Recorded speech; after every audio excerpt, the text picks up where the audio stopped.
गुलाबराव पाटलांच्या वक्तव्याची. त्यांच्या वक्तव्यामुळे चर्चांना उधाण आले. आपल्याकडे नगरविकास खाते लय माल आहे त्यात असं वक्तव्य त्यांनी केलंय. 1 तारखेला लक्ष्मी येणार त्यामुळे घराच्या बाहेर झोपा असं विधान त्यांनी केलंय.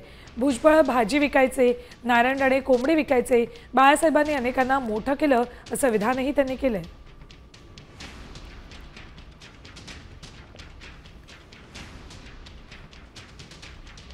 22 तारखेला मतदान होतं, मागच्या वेळेस 21 तारखेला आमदारकीचं, 20 तारखेला 18ला लई लक्ष्मी फिरली, दारोदार फिरली. उठ बघता, काय झोपलायस, उठ, मी आली आहे, तुला प्रसन्न होते. बाहेर खाटी टाकून झोपा तुम्ही बी 1 तारखेला. लक्ष्मी येणार आहे, उठ बघता, काय झोपलायस, उठ. आणि आता तर नगर विकास खाता आपल्याकडे आहे,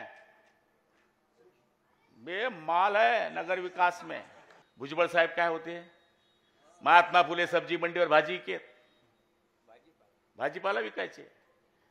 विजयराज शिंदे कोण होते बुलढाण्याचे, पुंगानी वाजवेत, गुरव होते, पो पो पुंगानी. चंद्रकांत खैरे काय करायचे, बुरुड टोपली विनायचे, टोपली.